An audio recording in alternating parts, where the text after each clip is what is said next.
안녕하세요. 오늘은 2024년도를 전망하면서 경제적으로, 정치적으로, 사회적으로 어떤 이슈가 중요하게 제기될 것인지 전망해보고 그와 관련된 여러 가지 쟁점들을 짚어보는 자리를 마련했습니다. IMF에서 세계 경제 성장률을 2.9%로 전망했습니다. 경제 상황이 굉장히 어려울 거라는 그런 예측입니다. 고물가, 고금리, 고환율, 소위 말해서 삼고 현상으로 기업, 가계, 국가가 모두 힘들어가는 상황을 예측하기도 합니다. 그런 가운데 저소득층, 취약계층 어려움은 더 어려워질 거다, 이런 예측도 있습니다.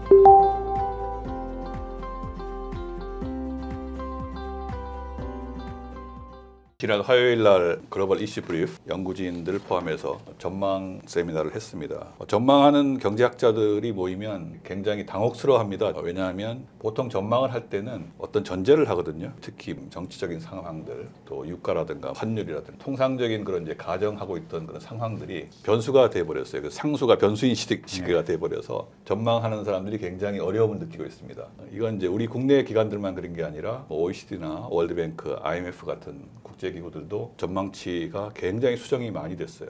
그런데 내년에는 그런 대외 환경들이 훨씬 더 불확실해질 것 같습니다. 이런 상황에서는 회복 탄력성을 강화하는 게 가장 중요한 경제정책 대응 과제가 될 것 같고요. 그리고 조금 장기적으로 본다면 두 개의 큰 전환, 디지털 전환과 그린 전환이 이루어지는 가운데서 팬데믹 후유증에서 회복하는 이런 시기거든요. 이행하는 데 있어서 정책이나 또 제도 준비도 지금 굉장히 중요한 시기일 것 같습니다. 그래서 불확실한 시기지만 오히려 장기적인 관점을 가지고 전환에 대한 대비를 해야 된다. 내년 경제 성장률 다행히 1.4에서 2.2 조금 회복 이렇게 전망을 했습니다. 반도체 중심으로 이렇게 수출이 좀 늘어나면서 전반적으로 좀 회복하는 그런 모양새고요. 예상보다 더 중요한 것은 이 경제 외적으로 발생할 수 있는 요인들 크게 두 가지 정도로 그런 외적인 변수들을 한번 보는데요. 내년이 그 슈퍼 선거의 해입니다. 전 세계 한 40개국에서 선거가 열리는데 이 40개국의 GDP를 합하면 전 세계 GDP 한 42%에 해당하는 결과에 따라서 경제에도 아주 결정적인 큰 영향들이 있지 않을까. 그 다음에 그 또 하나 경제 안보 시대를 맞아서 글로벌 공급망이 재구축되는 그 흐름이 굉장히 가속화되고 있습니다. 얼마 전에 프랑스판 IRA라고 녹색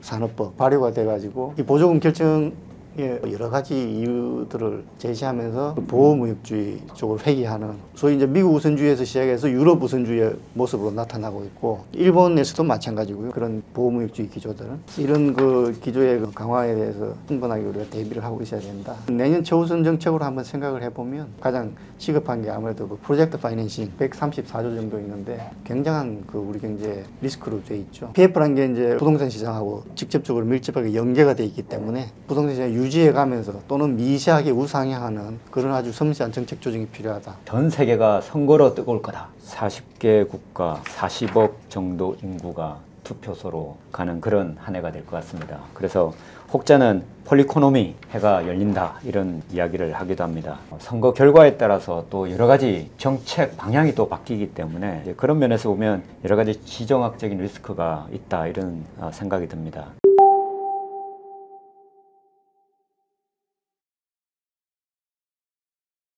우리나라는 국제사회와의 연동성이 굉장히 강하죠. 아마 세계 한 10위권 정도를 넘나드는 경제를 가진 나라에서 국제질서와의 연동성이 이렇게 강한 나라는 없다고 해도 과언이 아닙니다. 지금 드러나고 있는 국제질서의 위기 국면들을 효과적으로 대처하고 어떻게 이제 슬기롭게 헤쳐나가느냐, 이런 게 이제 우리의 과제입니다. 정치적 위기가 고조될 때마다 파퓰리즘은 유행할 수밖에 없죠. 이 경제가 어렵고 내년에도 더 심화될 거는 분명히 보입니다. 개인적으로는 하마스 사태, 중동 사태는 조금 해결이 가시권에 들어올 수 있지만 우크라이나는 더 복잡해지거나 유럽 전체 안보 질서를 재편해야 되는 상황이어서 그런 문제들로부터 한국이 연동될 가능성도 적지 않아 보입니다. 지난 2012년도에 국제적으로 대선거의 해였어요. 그때도 한국이 외교적 지혜를 발휘해보자 이런 이제 논의들이 많이 있었는데 그렇게 효과적인 방안이 나왔던 건 아닌 것 같아요. 제가 생각하기엔 경제적 어려움이 어려움을 헤쳐나가는 그런 지혜가 절대적으로 필요하다고 보고요. 또 하나는 국제사회적으로 구조적인 위기에 처할수록 국제사회에서 구체적인 해법을 내놓는 능력을 가진 나라,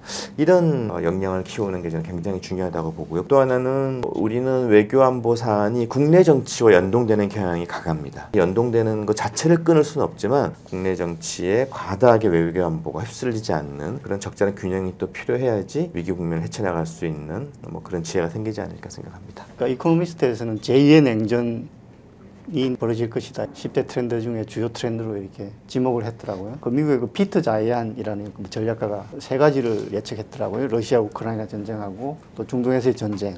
그 두 가지는 이미 이제 실현이 됐고, 이제 마지막 세 번째 전쟁이 대만 해협을 포함해서 이제 아시아 쪽에서 있을 것이다. 세 번째로 지금 예상되어 있는 아시아 지역에서의 분쟁에 그 한국이 그 영향권에 들었다. 그런 생각이고요. 결국 이런 냉전이나 새로운 지정학들이 우리 자유무역의 최대 수혜국인 한국에 좀 결정적인 악재가 될 수 있다. 요즘에 이제 직경학이라고 얘기를 많이 하지 않습니까? 우리 주변에 같이 할 수 있는 그 경제안보 파트너들을 확보하는 것 하나의 대응책이 될 것 같은데, 지리적인 이점이나 역할을 이제 경제적인 안보적인 그런 이제 이점으로 전환하는 것이죠. 최근에 산업연구원에서 연구한 결과를 보면은 세계 10여 개 주력 산업들에서 우리 한국이 차지하는 위상 순위를 봤습니다. 우리가 굉장히 많은 산업에서 5위 정도를 유지를 하고 있어요. 사실은 산업 기반이 굉장히 튼튼한 몇몇 나라 중에 하나입니다. 이런 이제 산업 기반이 자국화하려고 하는 게 바이든 정부의 리쇼어링 정책이겠죠. 그런 측면에서 보면은 지금 이 어려운 시기에 우리가 가지고 있는 레버리지라고 할까요? 그거는 사실 우리 산업이라고 볼 수 있고요.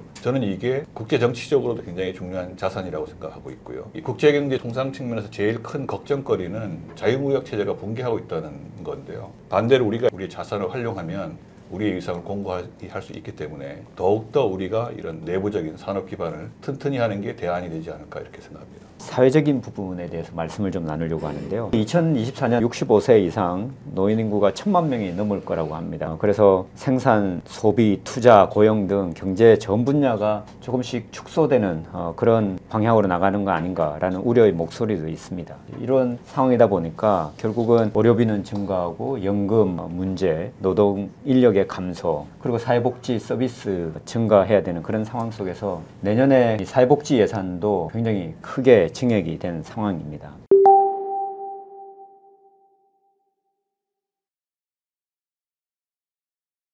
(2020년부터) 출생아보다 사망자 수가 지금 많은 역전 현상이 나왔고요. 너무 가파르게 이제 진행되는 것이죠. 인구 감소가 아니라 인구 추락이다. 다른 세계 어느 나라에서도 경험하지 못한 한국만의 독특한 현상이기 때문에 전혀 다른 차원에서 좀 인식을 해야 된다.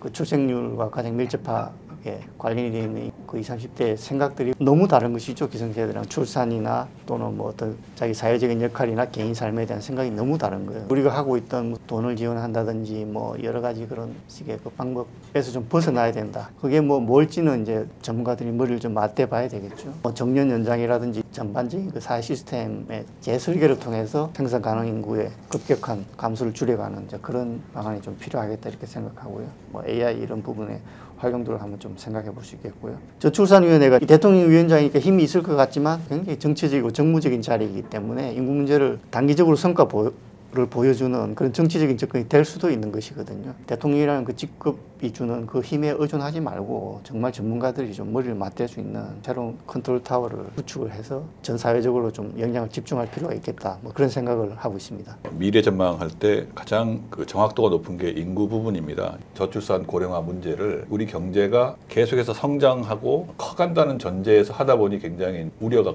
큰데 논의 관점 자체를 인구가 감소한다는 거를 기본으로 주어진 걸로 놓고 우리가 어떻게 사회경제 체제를 거기에 적응시킬 것이냐 이런 관점에서 논의가 필요하다는 거죠. 기후 문제는 사실은 엔트로피가 증가돼서 그런 거잖아요. 사회경제 활동이 높아지면 반작용으로서 엔트로피가 배출되는 거고 그게 지금 온실가스로 나오는 거기 때문에 그런 점에서 예를 들어서 우리가 감속하게 된다면 그런 부작용도 줄일 수 있는 거죠. 인구 감소를 전제를 한다면 신기술에 대한 수용도가 굉장히 높아질 겁니다. 이런 감속의 장점이 있음에도 불구하고 지역별로는 굉장히 큰 편차가 심할 거라고요. 서울특별시 내에서도 구에 따라서 빈집이 늘어나고 있기도 하고요. 지역 소멸 문제는 정부가 정책적으로 개입 해서 대처를 해야 되는 사안일 것 같아요. 대학에 있는 입장에서는 뭐 인구 절벽 문제라든지 출산 문제 뭐 이런 것들이 더 좀 자세히 젊은 세대들과 교감하게 되는데요. 정부 차원에서 인구 절벽 급속한 노령화 문제를 해소하려고 굉장히 많은 공을 들이고 있는 건 분명한데 효과가 없는 건 사실이에요. 그래서 뭐가 잘못됐는지 한번 다시 짚어볼 필요가 있어 보이고요. 정치 실정의 문제도 일정 부분 답이 있다고 봅니다. 결국은 사회적으로 이 불필요한 뭐 비용들, 과다한 경쟁이 건강한 사회를 유도하는 측면도 있지만 또 우리 사회에서는 또 공동체를 파괴하는 부분도 있어서 경쟁 사회의 어떤 조건들을 좀 다시 한번 세팅한다든지 또 사회적 자본, 뭐 신뢰라든지 이런 것들에 대한 고민과 회복이 없이는 급속한 고령화와 인구 절벽 문제를 해결할 수 없기 때문에 결국은 정치가 역할을 좀 제대로 하는 게 근본적인 방안이 하나라고 생각을 하고요. 저개발된 이 리소스를 적극 발굴하는 게 적극적인 방안이 되지 않을까 싶습니다. 여러 가지 변화 속에서 우리 정부가 특별히 노동연금 교육 3대 개혁을 추진하고 있습니다. 잘 아시는 것처럼 워낙 뜨거운 이슈이고 여러 이해관계자들이 다양한 목소리를 내고 있는 상황이기 때문에 기대만큼 빠르게 이 부분을 해결하고 있지는 못하고 있습니다.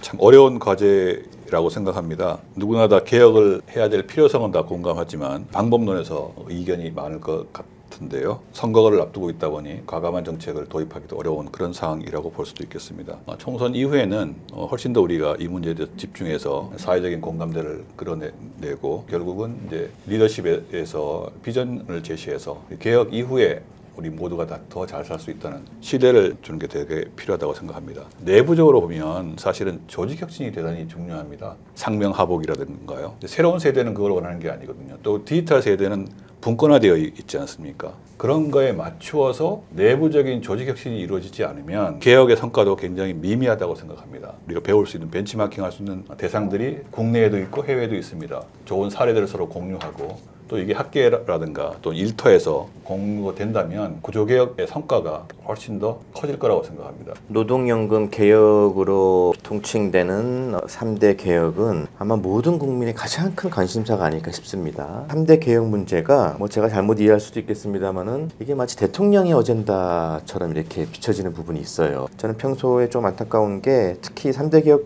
문제와 관련돼서는 논의는 많이 하고 있지만 국회가 조금 더 적극적인 역할을 해주기를 바라고 있습니다. 국회 역할을 강조하는 이유가 국회는 가장 많은 행위자들과의 접촉면을 가지고 있습니다. 뭐 정부, 무슨 시민사회, 뭐 노동자, 뭐 학계, 대학, 뭐 모든 행위자들과의 접촉면이 가장 많은 게 국회라는 곳이기 때문에 적극적인 문제의식, 책임의식을 가지고 나서주는 게 저는 뭐 가장 중요한 전제 조건, 해법 중에 하나가 아닐까라는 생각을 평소 가지고 있습니다. 국회, 정부 이런 쪽에서 소위 그 포퓰리즘적인 흐름이 만연돼 있는 게 개혁을 더디게 한다. 뭐 이런 생각을 좀 가지고 있습니다. 대표적으로 보면 국민연금 이제 자금이 바닥이 나서 국회에서 논의는 보면 그럼 더 내는 거는 불가피하니 어쩔 수 없는데 더 받을 수 있게 해주겠다. 뭐 이런 식의 이제 주장들을 하면서 실마리가 풀리지 않는 것이거든요. 노동개혁도 마찬가지입니다. 국민들한테도 그 근로시간 유연화가 필요하냐 물어보면 70% 이상 이렇게 유연화가 필요하다 이렇게 답을 하거든요. 근데 막상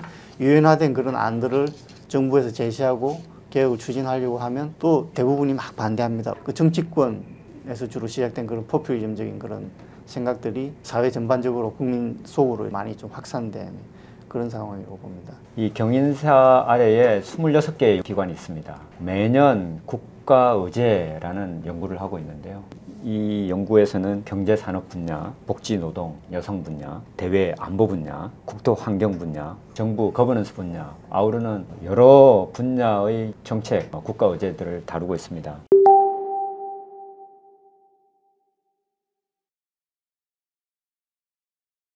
통상적인 경제 문제를 하더라도 경제학적인 방법론으로만으로는 해결할 수가 없는 시대가 돼버린 것 같아요. 모든 문제들이 복합적으로 걸려 있기도 하고요. 여기에는 또 경제 인문사회뿐만 아니라 과학기술적인 측면도 같이 고려해야 되겠죠. 인공지능 문제인 것 같아요. 이거는 과학기술적인 측면이 있기도 하고 사회경제적인 그런 임팩트를 주는 부분이기도 하고 또 정책적으로 우리가 어떻게 이걸 대응해야 될지에 대해서 이제 막 걸음마를 떼었다고 생각합니다. 또 하나 조직혁신 이야기를 했는데 크게 보면 국가 거버넌스 문제이기도 합니다. 디지털 시대에, 인공지능 시대에, 인구 감소 시대에 이 국가 거버넌스가 온전한 거냐, 맞는 거냐 하는 문제를 제기할 수 있을 것 같고요. 이 주제는 특히 한 연구기관의 역량으로는 충분하지 않고 협동과제로 크게 장기적으로 해야 될 과제일 것 같아요. 미래를 내다보는 국가 거버넌스 설계라는 측면에서 학제적인 연구를 경사연이 주도적으로 해나가면 좋겠다는 생각을 가지고 있습니다. 경제인문사회연구회의 중요성은 아무리 강조해도 지나치지 않다고 생각을 합니다. 그 이유는 우리는 물적 리소스가 부족한 나라잖아요. 그래서 인적 자원이 가장 대표적인 거의 유일한 자원이고 지식 자원이 유일한 강점인 사회라고 볼 수 있습니다. 인적 자원과 지식 자원을 잘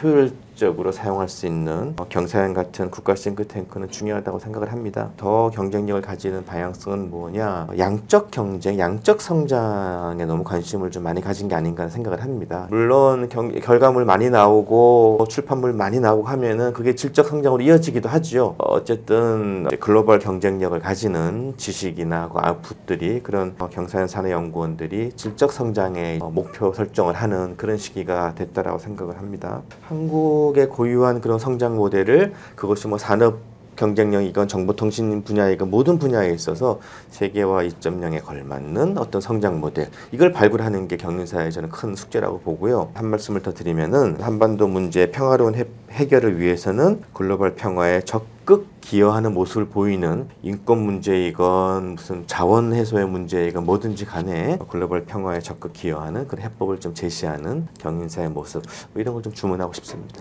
한국에서 국책연구소가 전통적으로 경제, 사회 발전을 견인해온 역사가 있죠. 자랑스러운 역사인데요. 요즘 들어서는 그런 기능들이 많이 좀 약화되지 않았나 언론 분야에서 하다 보면 좀 그런 생각이 좀 들고요. 민간 쪽 연구들을 보면 좀 양극화 파편화됐다고 할까요? 예, 근데 노동 관련 연구소에서 나오면 노동자 편을 좀 들고, 기업 관련 연구소에서 나오면 기업가 편을 좀 들고, 그런 경향들이 예전보다 좀 많이 심화된 그런 느낌이 들거든요. 그래서 경사연을 중심으로 해서 좀 국책 연구소들이 이해관계를 벗어나서 중립적이고 객관적으로 이슈 아젠다를 좀 이끌고 가는 이제 그런 중심을 좀 잡아줬으면 좋겠다 하는 그런 생각이 있고요. 기업이나 사회의 발전에 비해서 제가 느끼기에는 연구 쪽 성장은 조금 상대적으로 더디다. 변화된 사회와 경제 수준에 맞는 그런 지적 성과들을 내고 있는가. 중간 점검을 좀 해볼 필요가 있다 그 생각이 들고요. 결국 이제 국책연구기관이라는 게 그 공적 연구 기능 아니겠습니까? 국책연구기관들이 대한민국 지식산업의 보루다, 대한민국 싱크탱크의 보루다 그런 책임감이나 소명의식 이런 걸 좀 가지고 앞으로 국가 아젠다 발굴하는 데 있어서 좀 더 적극적이고 주도적인 그런 역할을 해주기를 좀 바라는 마음입니다. 오늘 세 분의 전문가 선생님을 모시고 2024년이 굉장히 불투명하고 불확실하고 그리고 어려운 한 해가 되겠다. 그렇지만 이럴 때일수록 국책연구기관 그리고 정치권은 정치권대로 어떤 해법을 가지고 이 위기를 기회로 삼을 것인가에 대한 고민이 필요한 한 해가 될 것 같습니다. 각계 각층이 어렵지만 새로운 전기를 마련하는 그리고 새로운 출발을 준비하는 그런 한 해가 될 수 있도록 각각 노력해야 될 것 같습니다. 오늘 특별대담에 참여해 주셔서 우리 세 분 감사드립니다. 고맙습니다. 감사합니다.